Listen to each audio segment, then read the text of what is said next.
Hello cricket lovers, champions trophy schedule వచ్చింది. Champions trophy 19th ఫిబ్రవరిని start అయ్యి 9th మార్చ్తో end అవుతుంది. Champions trophy కాబట్టి ఎక్కువ టీమ్స్ని క్వాలిఫై చేయలేదు, జస్ట్ 8 టీమ్స్నే క్వాలిఫై చేశారు.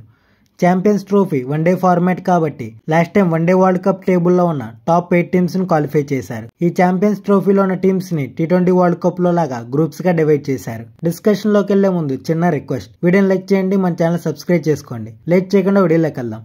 ఛాంపియన్స్ ట్రోఫీలో ఉన్న టీమ్స్ ని 2 గ్రూప్స్ గా డివైడ్ చేశారు. Group A, group B. Group ఏలో India, Pakistan, Bangladesh, New Zealand. Group బిలో Australia, England, Afghanistan, South Africa. Match venues మొత్తం 4 సిటీస్ లో కండక్ట్ చేస్తున్నారు. బట్ మనం ప్రీవియస్ గా చెప్పినట్టు మన వాళ్ళు పాకిస్తాన్ వెళ్లరు కాబట్టి మన మ్యాచెస్ అన్ని హైబ్రిడ్ మోడ్ లో పెట్టాలి. అందుకే మన మ్యాచెస్ అన్ని దుబాయ్ లో కండక్ట్ చేస్తున్నారు. అలాగే మన టీం క్వాలిఫై అయినా సరే మన టీం కోసం సెమీఫైనల్ 1 ని దుబాయ్ లో పెట్టారు. సో మనం క్వాలిఫై అయితే మనం సెమీఫైనల్ 1 దుబాయ్ లో ఆడతాం, అండ్ ఫైనల్ కి క్వాలిఫై అయితే ఫైనల్ కూడా దుబాయ్ లోనే ఆడతాం. లేకపోతే ఫైనల్ ని లాహోర్ లో కండక్ట్ చేస్తారు. ఇప్పుడు మ్యాచెస్ ఎలా కండక్ట్ చేస్తారో చూద్దాం. ఏ గ్రూప్ లో ఉన్న టీం ఆ గ్రూప్ లో ఉన్న మిగిలిన 3 టీమ్స్ తో ఒక్కొక్క మ్యాచ్ ఆడిద్ది. అంటే ఎగ్జాంపుల్ గా మన టీం ఇండియాని తీసుకుంటే ఇండియా బంగ్లాదేశ్ తో ఒక మ్యాచ్, పాకిస్తాన్ తో ఒక మ్యాచ్, న్యూజిలాండ్ తో ఒక మ్యాచ్ ఆడిద్ది. ఆ గ్రూప్ లో ఉన్న టాప్ 2 టీమ్స్ ని సెమీఫైనల్ కి సెలెక్ట్ చేస్తారు. పాకిస్తాన్ ని మెచ్చుకోవాల్సిన విషయం ఏంటంటే 2 సెమీఫైనల్స్ కి అండ్ అలాగే ఫైనల్ కూడా రిజర్వ్ డే ఉంది. సో ఈ 3 మ్యాచెస్ లో ఏ మ్యాచ్ అయినా సరే రెయిన్ వల్ల ఆగిపోతే నెక్స్ట్ డే మనం ఆడుకోవచ్చు. నెక్స్ట్ మన టీం ఇండియా షెడ్యూల్ ఎలా ఉందో చూద్దాం. మనకి ఫస్ట్ మ్యాచ్ 20 ఫెబ్న బంగ్లాదేశ్ తో ఉంది.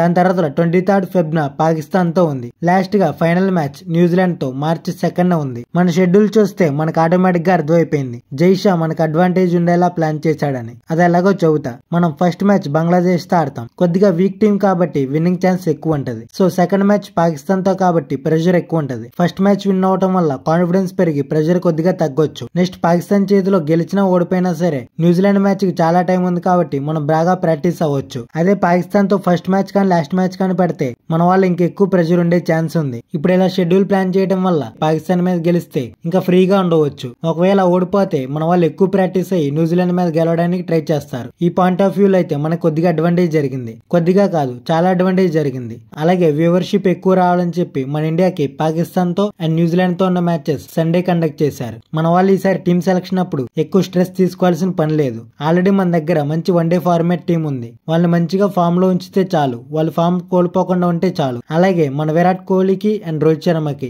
ఇద్దరికి కూడా ఛాంపియన్స్ ట్రోఫీలో 50+ యావరేజ్ ఉంది అండ్ 450+ రన్స్ చేశారు. సో టీం విషయంలో మనకి ఎలాంటి ప్రాబ్లం లేదు. కానీ పోయినసారి కొద్దిగా వీక్ గా అనిపించిన సూర్య ప్లేస్ ని ఫిల్ చేయాలి. అలాగే అయ్యర్ టీమ్ లోకి తీసుకుంటారో లేదో కూడా తెలియాలి. మనం క్వాలిఫై అయితే ఈజీగా అవ్వచ్చు, కానీ క్వాలిఫై అయిన తర్వాత మెయిన్ ప్రాబ్లం మనకి ఎప్పుడు అడ్డొచ్చే ఆస్ట్రేలియా టీం ఆపోజిట్ లో ఉంది. సో మనం వాళ్ళని సెమీఫైనల్స్ లో కానీ ఫైనల్స్ లో కానీ పక్కా ఫేస్ చేస్తాం. గ్రూప్ బి లో 4 మంచి టీమ్స్ ఉన్నాయి. సో ఆస్ట్రేలియా రావచ్చు, రాకపోవచ్చు, బట్ వస్తే మాత్రం మనం జాగ్రత్తగా ఉండాలి. అండ్ ఆస్ట్రేలియాని నాకౌట్స్ లో తక్కువ అంచనా వేస్తే వాళ్ళకన్నా పెద్ద ఫూల్స్ ఎవరు ఉండరు. సో మనం కప్పు కొట్టాలంటే మిడిల్ ఆర్డర్ ని స్ట్రాంగ్ గా చూసుకోవాలి. ఆస్ట్రేలియా మీద విన్ అవ్వాలంటే మనం అన్ని స్ట్రాంగ్ గానే ఉండాలి. ఏ ఒక్క వీక్ పాయింట్ ఉన్నా సరే వాళ్ళు దాన్ని అడ్వాంటేజ్ గా తీసుకుంటారు. అలాగే మనకి ఛాంపియన్స్ ట్రోఫీకి ముందు ఇంగ్లాండ్ వాళ్ళు టూర్ వస్తున్నారు కాబట్టి మన వాళ్ళు వన్డేని మాత్రం చాలా సీరియస్ గా తీసుకొని ఈ సిరీస్ ని గెలిస్తే ఛాంపియన్స్ ట్రోఫీకి ఒక హై కాన్ఫిడెన్స్ తో వెళ్తాం. అలాగే మన వాళ్ళు కప్పు గెలవాలని చెప్పి కోరుకుందాం. ఇలాంటి ఇన్ఫర్మేషన్ కోసం మన ఛానల్ సబ్స్క్రైబ్ చేసుకోండి. వీడియోని లైక్ చేయండి, మీ ఫ్రెండ్స్ కి షేర్ చేయండి.